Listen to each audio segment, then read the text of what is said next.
Good evening, my fellow Americans. It's the Marine coming straight to you live from my backyard in Indianapolis, Indiana. And I have a message for you. I want to be your president.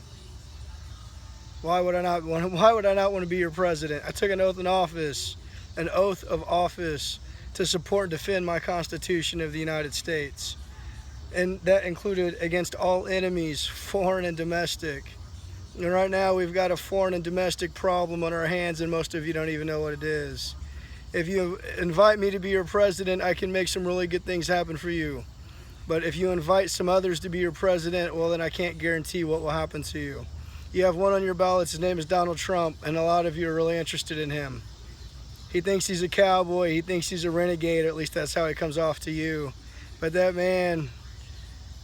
man's got some bad things in store for you if that's the guy that you choose. Miss Hillary Clinton, she'd be okay because we knew what her man did in office, and maybe she could bring some of that to you.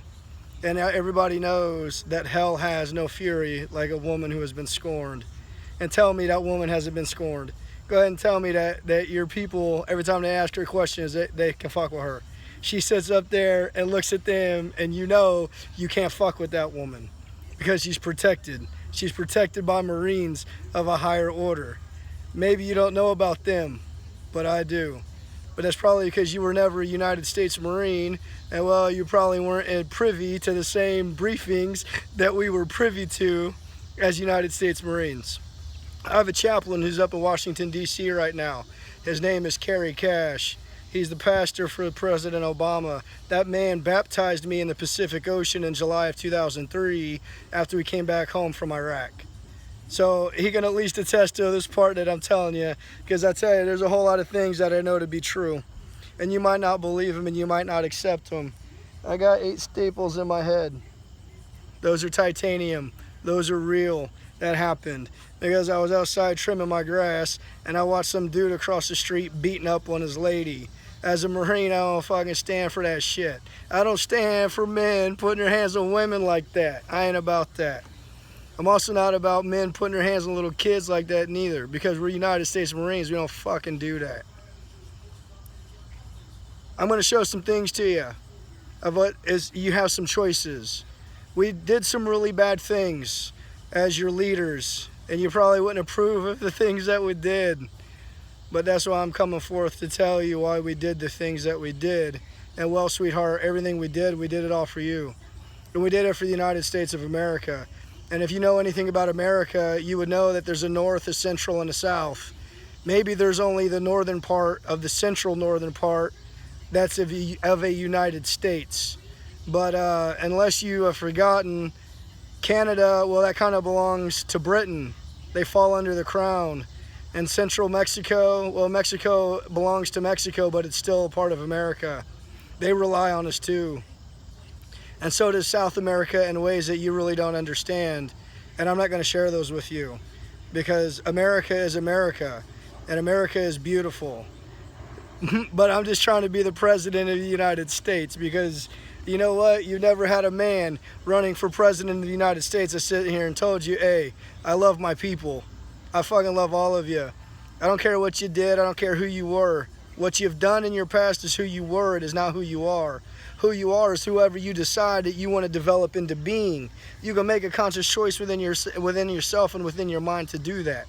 But you certainly don't have to. This smoke is coming from an incense. It's kind of smoky out here. I have green Tara on top of my flag because unless you know about green Tara, you don't even know what that means, but she's the goddess of love looking down on his baby. That is green Tara. Who else is green Tara? Well, shit, that was Venus. If you remember her. I don't know if you know about your planets or not, but that bitch floats the other way around. Only planet in the whole solar system to do that. That's a true fact. Look it up. So I'm going to tell you some things. We took a bet on the people of the United States of America. And we bet that our people were going to stand for us because they were going to stand for their Marine.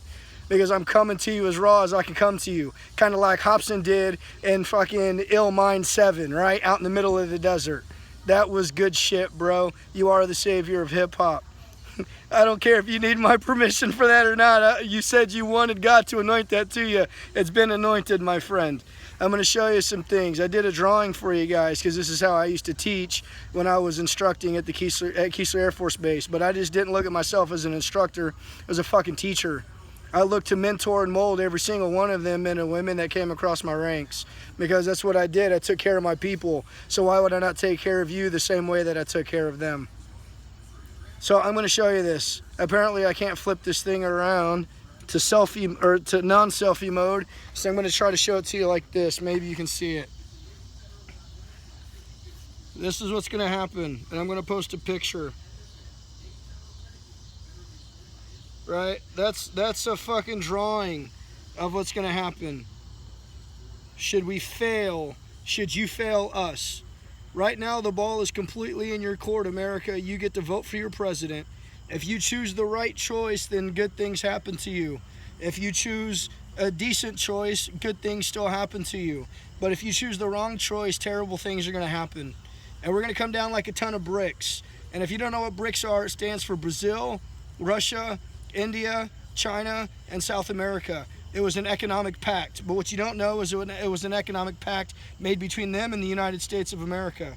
Because there's going to be some global and weather catastrophes that occur, because Earth maintains her own homeostatic balance just like you and I do. And right now as I talk to you and I have this hovered over here, my little red stop button is floating right over Mr. Donald Trump. What happens when you put Trump and Pence together? Go on, I'll wait. You get trumpets. You hear the dog bark in the background? He's telling you, don't vote for trumpets. Because if you blow the last trumpets, then we come down on you like a ton of bricks. When we come down on you like a ton of bricks, Brazil, Russia, India, China, and South Africa are going to roll into this bitch. But my Midwest is protected. You don't have to believe that. I really don't care. But there's things that I know that you don't, because there's information that I'm privy to that you're not privy to. And it's because, well, I know things that meteorologists don't. That's why that was in a song or in a commercial. Have you listened to your radios lately? Have you listened to X's and O's? Have you been downtown Indianapolis? Indianapolis, for all intents and purposes, is the new Mount Olympus. This is where the gods chose to be their home for specific reasons. Because one, Indianapolis is the one city that's closest to being right directly in the middle of the state. We like things that are mathematically perfect or damn near close to it. So that's why we chose that. And if you don't know anything about nature, then you would know. If you know anything about nature, you would know that nature is mathematically perfect every single time. All you got to do is look at a flower or look at an acorn and look at how it grows. It is mathematically perfect every single freaking time. And so are you. Some of you tend to be missing some chromosomes. That's not nature. That's from an outside source. And you guys call her karma. And that's how we pay you back, because that energy cannot be created nor destroyed. It can only be transferred from one form to another. And I can prove this to you. I know some people who have had babies lately, and when I first saw their babies, I was a little unsure. And there's a ladybug crawling on my iPhone. There was some people, when I saw their kids, when they posted their pictures, I wasn't quite sure of. One in particular, but I'm not going to name his name. And then as that baby began to grow up, I start to see the light that was inside of that being. And it was beautiful. It was good. But I made no comments. Another buddy of mine, I told him his baby is a reincarnation of Ben Franklin. His name is Bobby. He lives in Florida. He has a wife named Erin. They can vouch for that, because I said that your son Kai is the reincarnation of Benjamin Franklin, because they didn't have hockey when he was alive. And do you know how fucking cold it was? You know how fucking cold it was when we first got over here? No heat, no AC, none of that shit. Man, fire? You think we brought that over on a fucking ship? The ships were made of wood back then, dude. We didn't bring no fire over. We might have had matchsticks, but I don't even know if those were invented then. But there were some tribes that met us there when we got off the ship, because some Vikings had come along before Christopher Columbus. But most of you probably don't know that because you weren't in the right classes. Or maybe you do know that the Vikings were here first, but you just put nothing behind that. And it's because you weren't here, so you wouldn't know what happened when the Vikings came here. There have been voyages to this side of the world for a very long time. And most of your world histories is just partially obscure. You only see parts